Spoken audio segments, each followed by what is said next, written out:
식초 거품, 제 콩팥 경고 신호? 혹시 소변을 보실 때 병이 안에 거품이 가득 차는 걸 보신 적 있으십니까? 맥주 거품처럼 부글부글 올라오는 그 하얀 거품 말입니다. 대부분의 분들이 그냥 물을 내려버리십니다. 그런데 그 거품 하나가 여러분의 콩팥이 보내는 마지막 경고일 수 있습니다. 서울아산병원 연구, 식초 과다, 콩팥 손상 위험, 서울아산병원 신장내과 연구팀이 5년간 4,700명을 추적 조사한 결과 충격적인 사실이 밝혀졌습니다. 콩팥이 망가져서 응급실에 실려온 환자 10명 중 6명이 건강을 위해 식초를 꾸준히 챙겨 드신 분들이었습니다. 건강하려고 먹은 식초가 오히려 콩팥을 녹이고 있었던 겁니다. 지금 여러분의 주방을 한번 떠올려 보십시오. 식초병이 보이십니까? 오늘 그 식초병을 열기 전에 반드시 이 이야기를 끝까지 들으셔야 합니다. 왜냐하면 식초 자체가 나쁜 것이 아니기 때문입니다. 문제는 따로 있습니다. 우리가 몰랐던 진짜 문제는 식초 플러스 특정 조합 세 가지, 우리가 몰랐던 세 가지 위험한 조합이 콩팥을 죽이고 있었습니다. 그리고 이것을 바로잡는 방법은 놀라울 정도로 간단합니다. 저는 서울 아산병원 신장내과에서 28년간 콩팥 질환만 연구해온 이호선 의사입니다. 편한 진료실에 앉아 있는 것이 아니라 매일 새벽 응급실에서 콩팥이 멈춰버린 환자분들의 생사를 마주하며 살아왔습니다. 수천 명의 환자분들을 치료하면서 제가 발견한 안타까운 공통점이 하나 있습니다.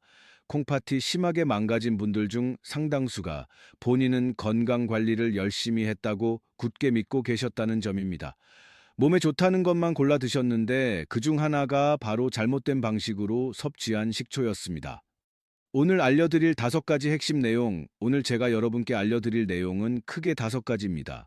첫째, 여러분이 드시고 계신 식초가 진짜인지 가짜인지 구별하는 법. 둘째, 콩팥을 망가뜨리는 3가지 위험한 조합. 셋째, 콩팥을 살리는 올바른 식초 섭취법. 이 5가지만 아시면 식초를 버리실 필요 없이 오히려 콩팥 건강을 지키는 무기로 바꾸실 수 있습니다. 어렵지 않습니다. 돈도 들지 않습니다. 40분만 집중해 주시면 여러분의 콩팥이 감사 인사를 할 것입니다. 자, 이제 본격적으로 들어가기 전에 한 가지 여쭈어보겠습니다. 여러분은 지금 집에서 어떤 식초를 쓰고 계십니까? 투명하고 맑은 식초를 쓰고 계십니까? 아니면 병 바닥에 뭔가 뿌연 것이 가라앉아 있는 식초를 쓰고 계십니까? 이 질문에 대한 답에 따라 여러분의 콩팥 운명이 완전히 갈립니다. 마트에 가시면 식초가 수십 개 진열되어 있습니다. 가격도 1,000원짜리부터 10,000원이 넘는 것까지 천차만별이죠. 그런데 놀라운 사실이 있습니다. 주정식초 78% 사용, 가짜식초 구별법 대한식품과학회 2023년 조사에 따르면 우리나라 가정에서 사용하는 식초의 78%가 주정식초, 쉽게 말해서 공장에서 화학적으로 만든 합성식초라고 합니다. 10집 중 8집이 가짜 식초를 쓰고 있다는 뜻입니다. 주정 식초가 뭐냐고요? 공장에서 에탄올에 초상균을 넣고 기계로 빠르게 발효시킨 것입니다. 시큼한 맛은 나지만 우리 몸에 도움이 되는 유기산이나 효소는 거의 없습니다. 이것은 식초의 탈을 쓴 조미료에 불과합니다. 특히 값싼 빙초산은 산성이 너무 강해서 콩팥의 미세 혈관을 직접 자극합니다. 진짜 식초는 어떻게 다를까요? 사과나 현미 같은 원재료를 자연 상태에서 수개월에 걸쳐 천천히 발효시킨 것이 천연 발효 식초입니다. 이 안에는 초모라고 불리는 살아있는 균이 들어 있습니다. 병을 빛에 비춰보면 바닥에 뿌연 침전물이 보이고 흔들면 구름처럼 부유물이 떠다니는 것이 특징입니다. 사람들이 더럽다고 피하는 바로 그것이 콩팥을 살리는 보물입니다. 구별법은 간단합니다. 지금 당장 주방에 가셔서 식초병 뒷면 라벨을 보십시오. 원재료명에 주정이라는 2글자가 적혀 있으면 그것은 콩팥을 위한 식초가 아닙니다. 과일 농축액이나 현미 같은 자연 재료가 적혀 있고 주정이나 액상과당 같은 첨가물이 없는 것이 진짜입니다. 투명, 동감, 죽은 식초, 뿌옇고 초모. 살아있는 천연 발효식초 글씨가 작아서 안 보이시면 더 쉬운 방법이 있습니다. 형광등 앞에 식초병을 들어 보십시오. 티끌 하나 없이 투명하면 죽은 식초입니다. 뿌옇고 침전물이 보이면 살아있는 식초입니다. 이것 하나만 기억하셔도 오늘 이 영상을 보신 값을 하십니다. 천연 발효 식초를 고르시는데 자신이 없으시면 제가 하나 더 쉬운 방법을 알려드리겠습니다.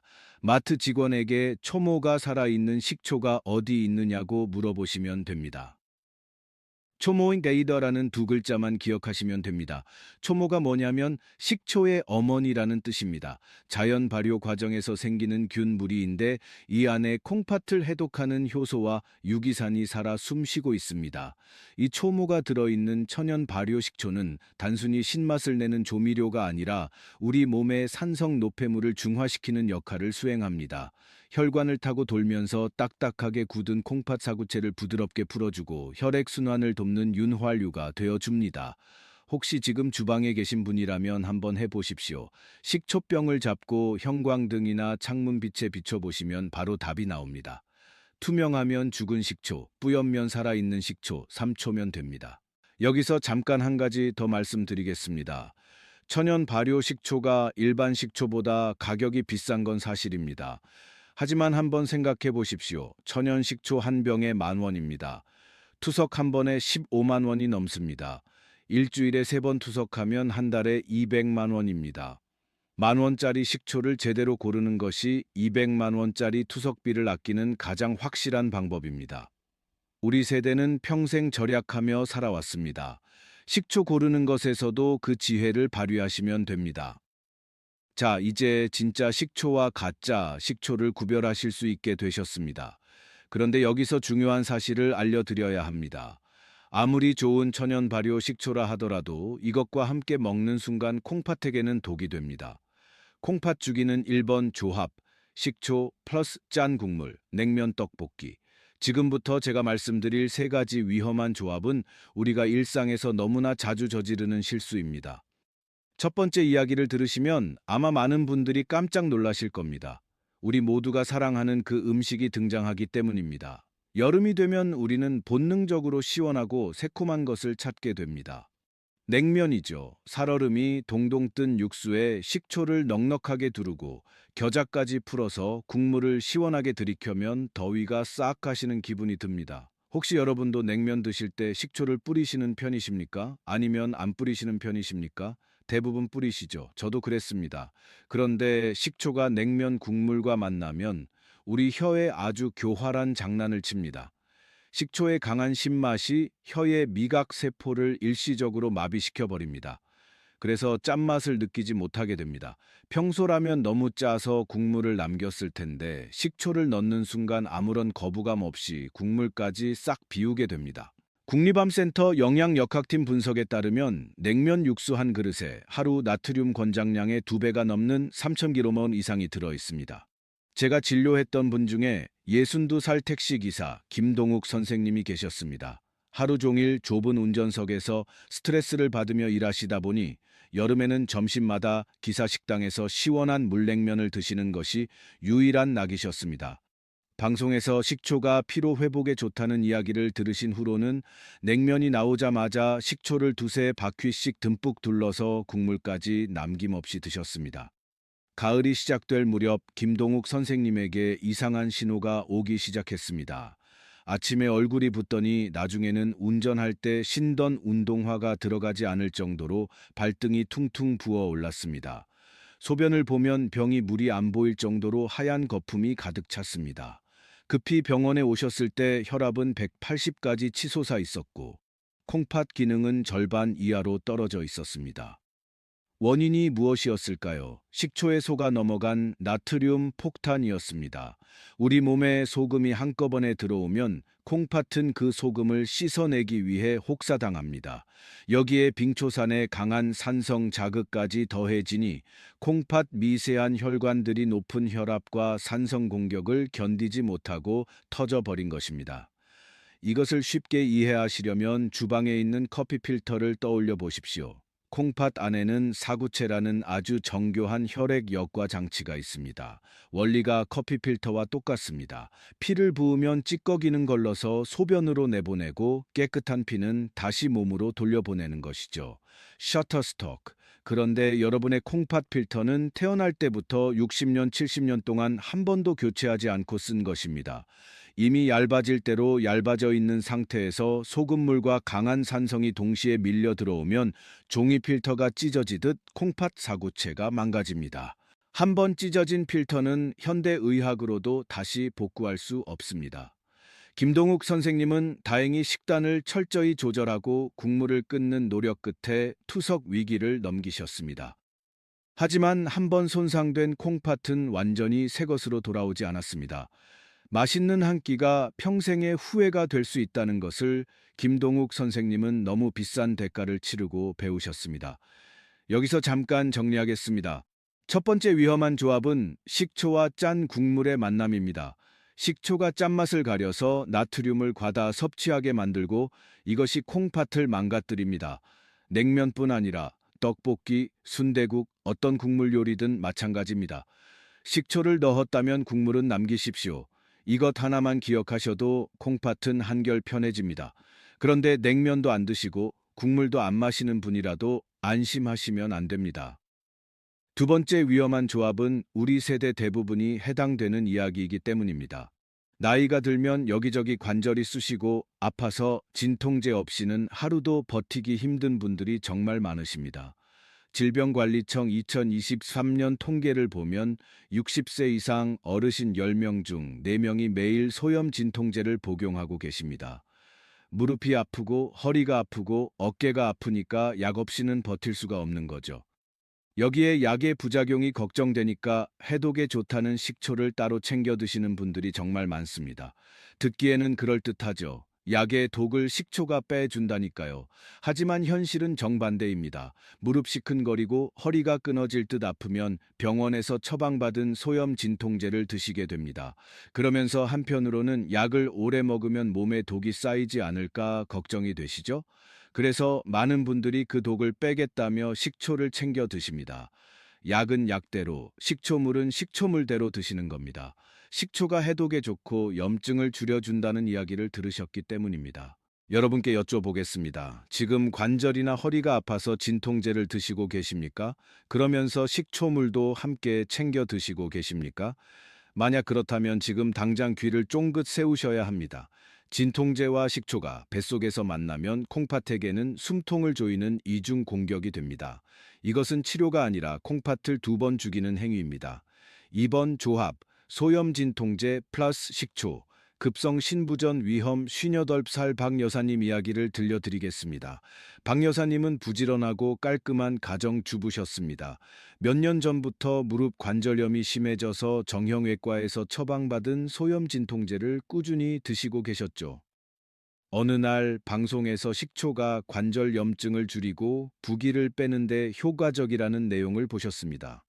그날부터 박 여사님의 아침 루틴이 바뀌었습니다. 눈을 뜨자마자 공복에 식초와 꿀을 타서 한 잔 마시고 그 다음에 관절약을 드셨습니다. 좋은 거에 좋은 걸 더하면 더 좋아지겠지 하고 생각하셨던 겁니다. 한 달쯤 지났을까요?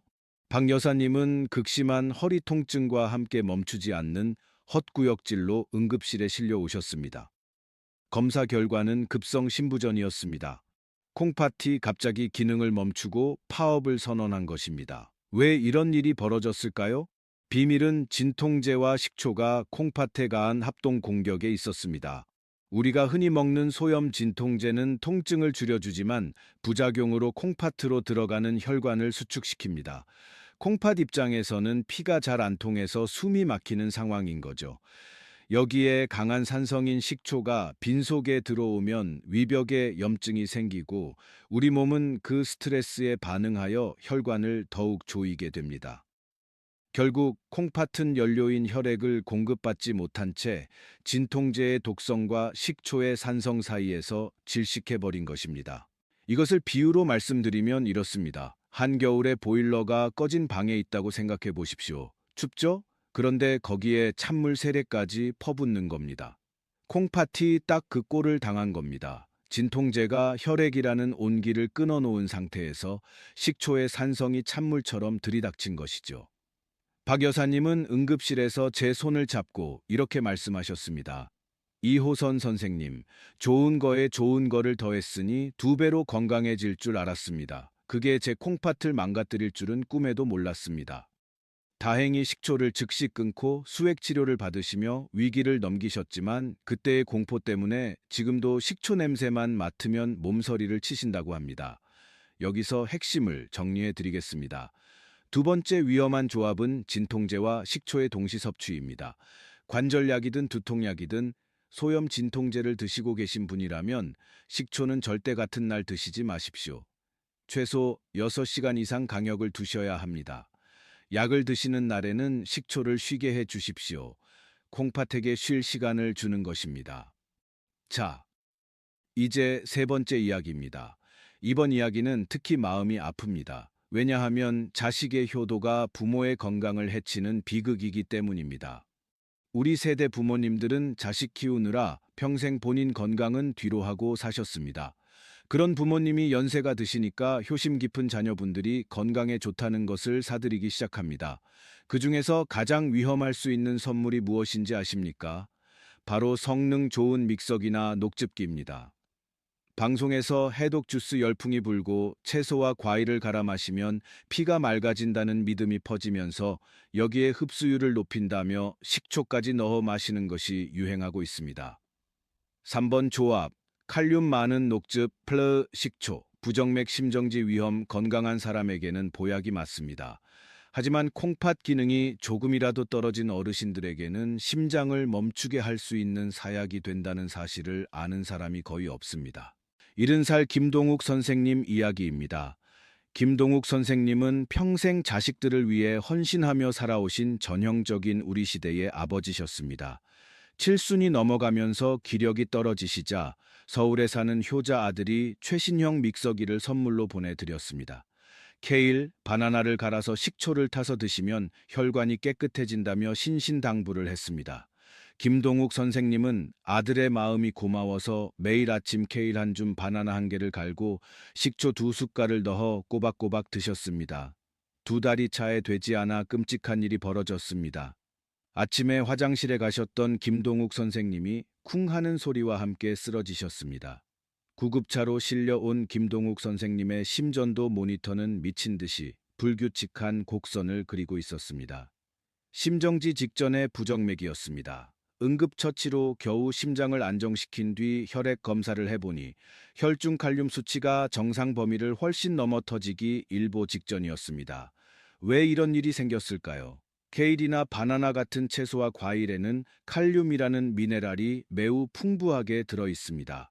건강한 콩팥은 이 칼륨을 소변으로 잘 배출합니다. 하지만 김동욱 선생님처럼 나이가 들어 콩팥 기능이 떨어진 상태에서는 칼륨이 빠져나가지 못하고 피 속에 쌓이게 됩니다. 여기서 식초가 결정타를 날립니다. 식초의 산 성분은 채소의 세포벽을 허물어 칼륨이 평소보다 훨씬 빠르고 강하게 흡수되도록 부채질합니다. 쉽게 말해서 칼륨이 천천히 들어와야 할 것을 식초가 한꺼번에 밀어 넣어버린 것입니다. 이 과도한 칼륨이 심장 근육의 전기 신호를 교란시켜 부정맥을 일으키고 심하면 심장을 멈추게 합니다. 아들이 정성을 담아 만든 그 건강 주스가 아버지의 심장을 멈추게 할 뻔했던 것입니다. 뒤늦게 병원에 도착한 아들은 아버지의 병명을 듣고 응급실 복도에 주저앉아 울었습니다. 아버지를 건강하게 해드리고 싶어서 사드린 건데 제 무지가 아버지를 죽일 뻔했습니다. 이 말을 하는 아들의 얼굴을 저는 아직도 잊을 수가 없습니다. 그 아들이 저에게 이렇게도 말했습니다. 선생님 같은 분의 이야기를 미리 들었더라면 아버지를 이렇게 위험하게 만들지는 않았을 겁니다. 여러분, 무지보다 더 무서운 병은 없습니다. 특히 부모님 건강에 관해서는 맹목적인 믿음보다 정확한 지식이 생명줄입니다. 그 아들이 흘린 뒤늦은 후회의 눈물을 여러분의 가족은 흘리지 않으셨으면 좋겠습니다. 여기서 정리하겠습니다. 세 번째 위험한 조합은 칼륨 녹즙에 식초를 넣어 마시는 것입니다. 특히 60세 이후에는 콩팥 기능이 자연스럽게 떨어지기 때문에 채소 녹즙에 식초를 넣어 드시는 것은 피하시는 게 안전합니다. 녹즙을 드시고 싶으시면 식초 없이 드시고 식초는 따로 물에 희석해서 드시는 것이 올바른 방법입니다. 자, 지금까지 콩팥을 망가뜨리는 세 가지 위험한 조합을 말씀드렸습니다. 다시 한번 짚어보겠습니다. 첫째, 식초와 짠 국물. 식초가 짠맛을 숨겨서 나트륨을 과다 섭취하게 만듭니다. 둘째, 식초와 진통제. 두 가지가 만나면 콩팥에 이중 공격이 됩니다. 셋째, 식초와 칼륨 풍부한 녹즙. 식초가 칼륨 흡수를 급격히 높여서 심장에 위험합니다. 이 세 가지만 피하셔도 콩팥은 훨씬 안전해집니다. 혹시 지금까지 이야기를 들으시면서 나는 세 가지 다 해당된다며 가슴이 철렁하신 분들 계십니까? 걱정하지 마십시오. 지금 아신 것만으로도 이미 절반은 해결된 것입니다. 저에게 진료를 받으시는 환자분들께도 늘 드리는 말씀이 있습니다. 몰라서 계속 먹었으면 투석이지만 지금 알고 고치면 괜찮다고 말입니다. 콩팥은 다른 장기와 달리 아직 기능이 남아 있을 때 원인을 제거하면 더 이상 나빠지지 않도록 유지할 수 있습니다. 지금 이 순간이 여러분의 콩팥을 위한 골든타임입니다. 서울대병원 뇌과학교실 연구팀의 발표에 따르면 잘못된 식습관을 교정한 만성 콩팥 질환 환자 그룹이 교정하지 않은 그룹보다 5년 후 투석 진행률이 2.7배나 낮았습니다. 식습관 하나 바꾸는 것이 비싼 약보다 효과적일 수 있다는 과학적 증거입니다. 그렇다면 어떻게 바꿔야 할까요? 콩팥 살리는 3원칙, 식후 20분, 물 1컵 플러스 식초 1숟갈, 입 헹구기 제가 지금부터 알려드리겠습니다. 이제부터 제가 말씀드릴 세 가지 원칙은 선택이 아니라 콩팥을 지키기 위한 생존 수칙입니다. 어렵지 않습니다. 돈 한 푼 들지 않습니다. 오늘부터 바로 시작하실 수 있습니다. 메모하실 필요도 없이 딱 세 가지만 기억하시면 됩니다. 첫 번째 원칙 타이밍입니다. 빈속에 절대 드시지 마십시오. 여러분이 아침에 눈을 뜨시면 위장은 밤새 비어 있어서 점막이 아주 예민한 상태입니다. 이때 산성이 강한 식초가 들어가면 위벽이 자극받아 헐게 됩니다. 위가 고통받으면 콩팥으로 가는 혈류도 줄어들어 콩팥 기능이 떨어집니다. 식초를 드시기에 가장 좋은 시간은 식사를 마치고 20분이 지난 뒤입니다. 밥을 드신 후 20분. 이것만 기억하십시오. 위장에 음식물이 어느 정도 차 있으면 산성을 완충해 주어 콩팥에 부담이 가지 않습니다. 두 번째 원칙, 비율입니다. 물 한 컵에 식초 한 숟갈. 이것이 황금 비율입니다. 많이 먹으면 효과가 빠를 거라는 것은 완전한 착각입니다. 콩팥은 급격한 산도 변화를 극도로 싫어합니다. 밥 숟갈로 딱 하나, 15ml의 식초를 250ml의 따뜻한 물에 타십시오. 물 온도가 중요합니다. 찬물은 혈관을 수축시키지만 따뜻한 물은 식초의 유기산이 온몸으로 부드럽게 퍼지도록 돕습니다. 손을 담갔을 때 따뜻하다고 느끼는 40도 정도면 됩니다.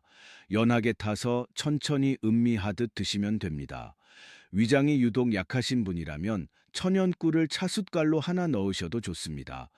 꿀이 위벽을 코팅해 주어 자극을 줄여줍니다. 세 번째 원칙, 마무리입니다.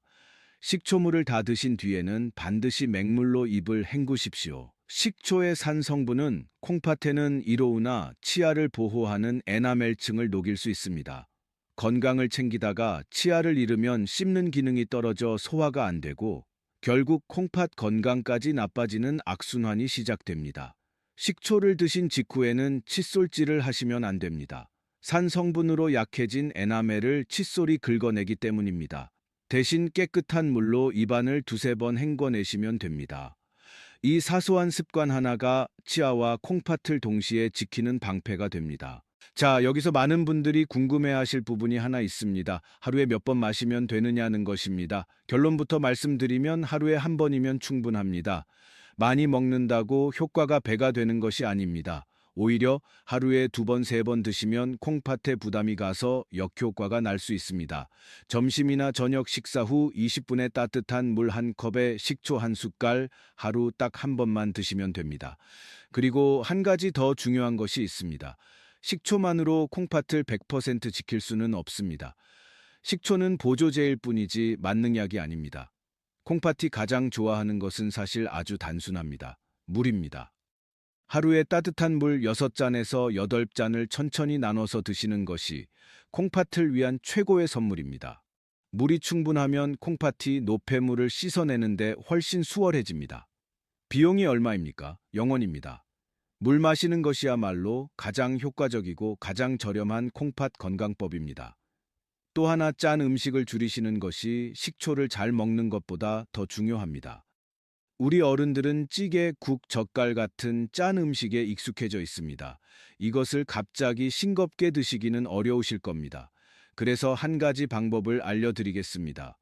국이나 찌개를 드실 때 국자로 건더기만 건져서 드시고 국물은 두세 숟갈만 드시는 겁니다.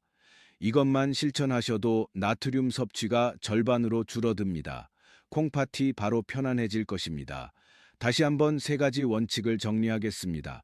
첫째, 식후 20분에 드십시오. 둘째, 따뜻한 물 한 컵에 식초 한 숟갈만 타십시오. 셋째, 마신 후 맹물로 입을 헹구십시오. 이 세 가지면 충분합니다. 오늘 저녁 식사 후부터 바로 시작하실 수 있습니다. 여기까지 들으시고도 아직 궁금한 점이 남아 계신 분들이 있을 겁니다. 진료실에서 환자분들이 가장 많이 물어보시는 두 가지 질문에 대해 확실한 답을 드리겠습니다. 첫 번째 질문, 역류성 식도염이 있는데 식초를 마셔도 되냐는 것입니다. 제 대답은 단호합니다. 드시지 마십시오. 속이 자주 쓰리고 음식물이 올라오는 분들에게 식초는 식도 점막을 태우는 불쏘시개와 같습니다. 나이가 들면 위와 식도 사이에 괄약근이 느슨해져서 위산이 쉽게 역류하는데 여기에 산성인 식초까지 들어가면 염증이 걷잡을 수 없이 심해집니다. 식초가 아무리 콩팥에 좋아도 식도와 위가 먼저 망가지면 아무 소용이 없습니다. 본인이 역류성 식도염이 있거나 평소 속쓰림이 심하다면 식초 대신 양배추즙이나 말을 먼저 드셔서 위를 보호하시는 것이 순서입니다. 두 번째 질문, 흑초와 사과 식초 중 어느 것이 더 좋으냐는 것입니다. 시중에 현미를 발효시킨 흑초도 있고 사과를 발효시킨 사과 식초도 있어서 혼란스러우실 수 있습니다. 결론부터 말씀드리면 콩팥과 혈관 건강이 목적이라면 사과 식초가 조금 더 유리합니다. 사과 식초에 들어있는 펙틴 성분이 식사 후 혈당이 급격히 오르는 것을 막아줍니다. 콩팥 혈관이 높은 혈당에 손상되는 것을 방지하는 데 도움이 되는 것이죠. 흑초는 아미노산이 풍부해서 피로 회복에는 더 좋습니다. 하지만 여기서 제가 강조하고 싶은 것은 사과냐 현미냐보다 만드는 방식이 훨씬 중요하다는 것입니다. 초모가 살아있는 천연 발효 식초라면 어느 것이든 콩팥 건강에 도움이 됩니다. 당뇨가 걱정되시면 사과 식초를, 기력이 없으시면 흑초를 선택하시되 반드시 천연 발효 제품인지 확인하시고 제가 알려드린 비율대로 드시면 됩니다. 참 한 가지 더 말씀드리고 싶은 게 있습니다. 콩팥 건강 검진에 대한 이야기입니다. 오늘 제가 드린 말씀을 듣고 내 콩팥은 괜찮을까 걱정이 되시는 분들이 계실 겁니다. 60세 이후에는 1년에 한 번 소변 검사와 혈액 검사로 콩팥 기능을 확인하시는 것이 좋습니다. 소변에 단백질이 나오는지 혈액 속 크레아티닌 수치가 정상인지만 확인하면 됩니다. 동네 의원에서도 할 수 있고 비용도 몇천 원밖에 안 됩니다. 이것 하나가 미래의 투석을 막는 가장 확실한 예방법입니다. 병은 일찍 발견하면 충분히 관리할 수 있지만 늦으면 돌이킬 수 없다는 사실을 꼭 기억해 주십시오. 여러분, 오늘 상당히 긴 시간 동안 식초와 콩팥 이야기를 나눴습니다. 끝까지 함께 해주신 여러분께 진심으로 감사드립니다. 여러분이 이 긴 시간을 투자해서 여기까지 들으셨다는 것 자체가 본인의 건강을, 가족의 건강을 진심으로 걱정하고 계신다는 증거입니다. 그 마음만으로도 이미 훌륭하십니다. 저도 솔직히 말씀드리면 처음에 식초가 이렇게 위험할 수 있다는 연구 결과를 접했을 때 쉽게 믿기 어려웠습니다. 우리 할머니, 할아버지 세대부터 식초는 몸에 좋은 것이라고 배워왔으니까요. 하지만 의학은 계속 발전하고 새로운 사실이 밝혀지고 있습니다. 중요한 것은 옛날 방식을 무조건 따르는 것이 아니라 새로운 지식을 받아들여서 더 안전하게 먹는 방법을 배우는 것입니다. 그리고 오늘 여러분은 그것을 배우셨습니다. 자, 이제 오늘 우리가 함께 나눈 이야기를 마지막으로 정리하겠습니다. 오래 기억하실 수 있도록 가장 핵심만 추려서 말씀드리겠습니다. 하나, 식초 고를 때 라벨에 주정이 적혀 있으면 놓으십시오. 병을 빛에 비춰서 뿌옇고 침전물이 보이는 천연 발효 식초를 고르십시오. 둘, 피해야 할 세 가지 조합. 식초와 짠 국물은 같이 먹지 마십시오. 식초와 진통제는 같은 날 먹지 마십시오. 식초와 채소, 녹즙은 섞지 마십시오. 셋, 안전하게 먹는 세 가지 원칙. 식후 20분에 드십시오. 따뜻한 물 한 컵에 식초 한 숟갈만 타십시오. 마신 후 맹물로 입을 헹구십시오. 이 세 가지가 오늘의 전부입니다. 실제로는 세 단어면 됩니다. 진짜 식초, 위험한 궁합, 안전한 방법. 이것만 기억하시면 식초가 여러분의 콩팥을 해치는 일은 없을 것입니다. 사랑하는 여러분, 마지막으로 한 말씀만 더 드리겠습니다. 콩팥은 우리 몸에서 가장 참을성이 많고 미련한 장기입니다. 절반 이상이 망가질 때까지도 아프다는 내색을 하지 않습니다. 그래서 콩팥이 비명을 지를 때는 이미 손 쓸 수 있는 시간이 지난 경우가 대부분입니다. 제가 응급실에서 마주했던 수많은 분들의 뒤늦은 후회를 여러분만큼은 겪지 않으셨으면 합니다. 우리 세대는 평생 가족을 위해 헌신하며 살아왔습니다. 자식 키우느라 내 건강은 항상 뒤로 밀어두셨죠. 이제는 우리 차례입니다. 손주들과 공원에서 뛰어놀려면, 사랑하는 가족에게 짐이 되지 않으려면 우리 스스로 건강을 챙겨야 합니다. 그리고 그 시작은 오늘 저녁 식탁에서 식초병 라벨을 확인하는 것만큼이나 간단합니다. 오늘 이 이야기가 도움이 되셨다면 주변에 식초를 즐겨 드시는 친구분이나 이웃 어르신들께도 알려주십시오. 모르고 먹으면 독이지만 알고 먹으면 약이 되는 것이 바로 올바른 지식의 힘입니다. 여러분이 전해주시는 이 정보가 누군가의 콩팥을 살리는 선물이 될 수 있습니다. 도움이 되셨다면 좋아요와 구독으로 응원해 주시면 더 많은 분들께 이런 건강 정보를 전해드릴 수 있습니다. 다음에는 콩팥이 보내는 5가지 위험 신호에 대해 더 자세히 알려드리겠습니다. 몸이 보내는 작은 신호를 놓치지 않는 것이 건강을 지키는 첫걸음입니다. 우리 모두 건강한 콩팥으로 가족과 함께 오래오래 행복하시길 진심으로 바랍니다. 감사합니다.